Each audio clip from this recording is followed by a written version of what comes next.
What's up, everyone? We're gonna go on board with full gas rider Logan Grace at the Oklahoma City Pro-Am Classic Day 3, the Film Row Criterium. And as you can see, it's obnoxiously hot and sunny because it's Oklahoma City in June. Duh. Anyways, you can see coming across the middle our other full gas rider, John Heinlein. Course today is 1 kilo with 8 corners, but wide open, so it's not really too technical. Mostly just a lot of going left, going right, going left again, rinse, repeat. OKC isn't a USA Crit Series race this year, so the field's only about half the size of last year's, 45 riders or so. And in case you didn't notice, Logan and John both went off on the front row because they got those sick gallops. Got 7th and 8th yesterday at the Capitol Hill Criterium. You've got a few big teams represented today. You've got 5 riders from Arapahoe and KP. You've got 4 or 5 from Elbows, and then you've got 4 or 5 from DNA Racing as well. Logan and John are the only 2 from full gas here. Our other Cat 1 said excuses like kids, work, travel racing. So it's going to be a busy day for Logan and John, since they don't have any domestiques to just pull everything back for them, or try to, at least. And as we come through the final corner, you can see Chris Dolly going off the front, probably to warm up his legs, as he says. Definitely not breaking 40. Now we're going to skip ahead about 11 minutes in, and as you can see, there's an attack going up the road. Logan's just going to roll up to the front and try to get in that real quick.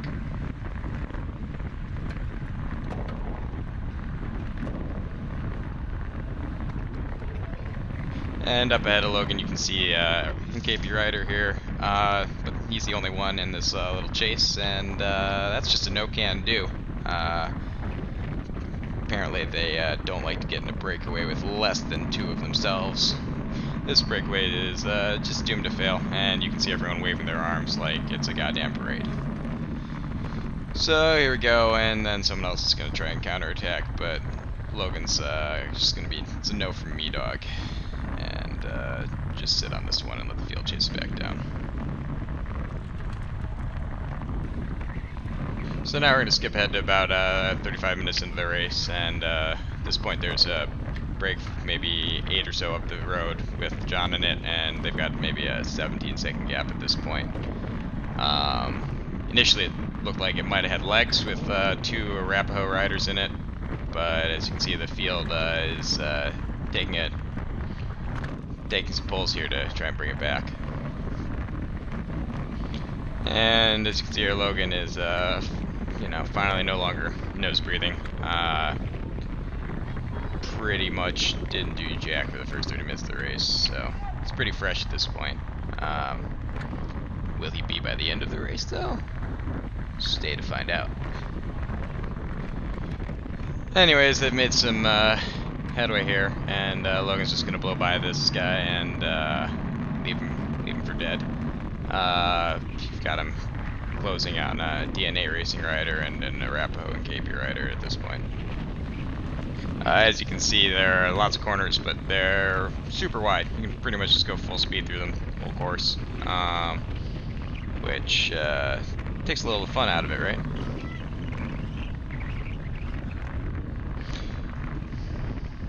And as we come through this corner, you can see a rider crashed out of the breakaway, which sucks. Not really sure how that happens, but them's the breaks, I guess.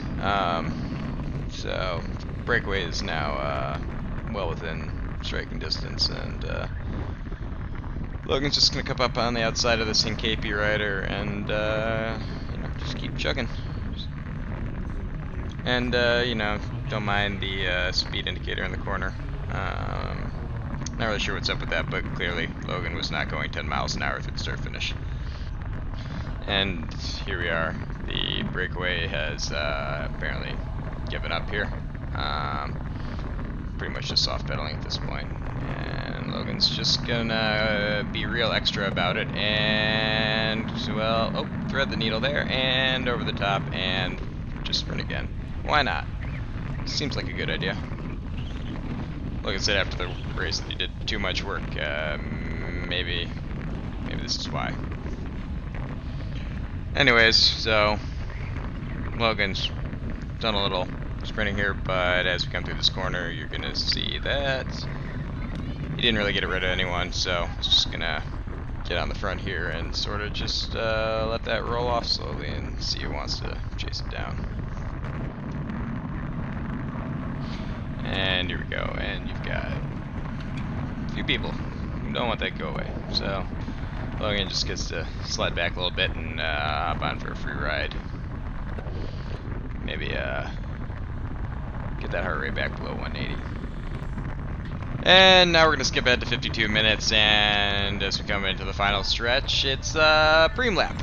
A $50 preem lap.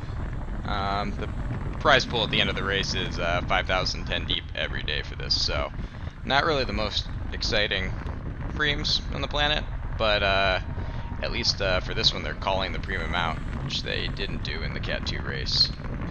Anyways, as we roll through here, John's going up the road a little bit here, but Hinkaby's having none of that, so Logan's just gonna hop in the slipstream and get towed up.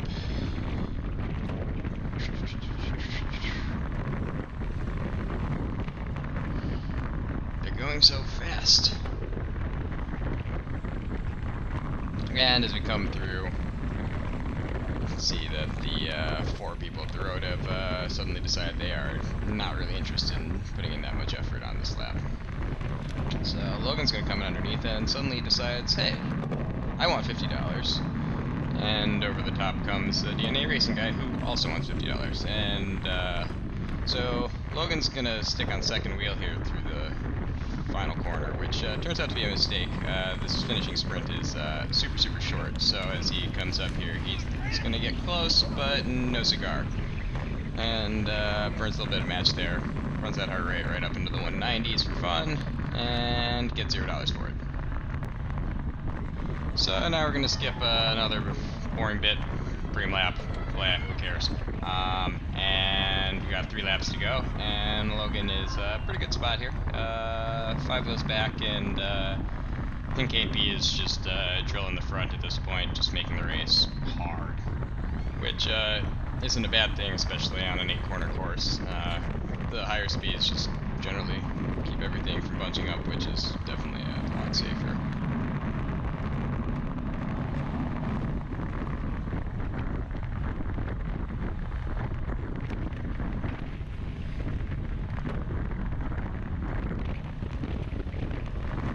And on the inside, you can see Chris breaking 40 totally.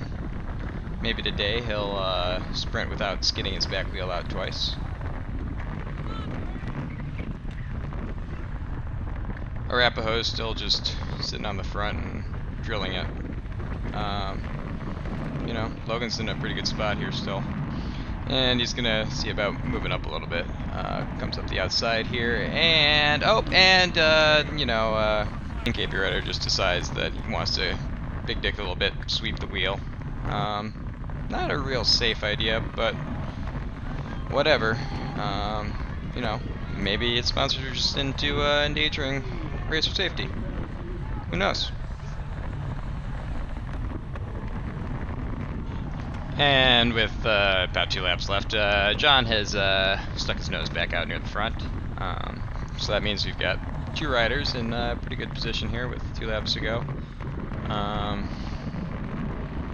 Hinkaby is still just ripping it on the front. But as we come through the 3rd corner, you can see they're not really going fast enough because the race bunches up here going into corner 4. But Logan's just going to stay glued to John's wheel here and stay there.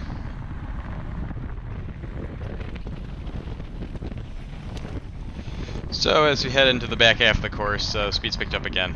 Hinkaby's a pro team and has enough riders that everyone else is content with duking it out for position on their last guy rather than trying to form up a battling lead-out train or anything. And as we come through the penultimate corner, if you remember, the finishing sprint is only 75 meters long, so really it's going to be a battle for first wheel through the final corner for the win.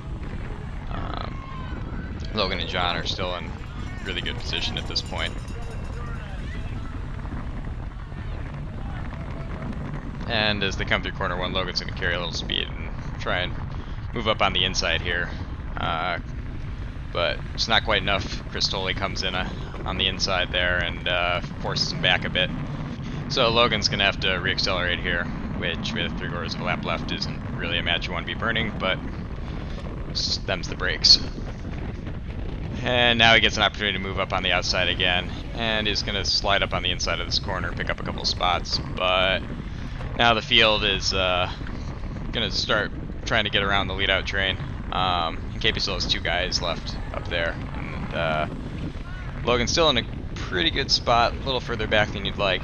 But anyways, as he comes through, you can see John coming up on the inside here, and just as he's coming through, the front of the field starts to blow up a little bit, and he manages to launch a little bit into the last corner, and as he sprints again, he manages to get up to second, going into the final corner, and that's going to be enough for John to take second. Logan manages to not lose any spots and picks up an 8th place, and that's about $1,200 in winnings right there for Volgas.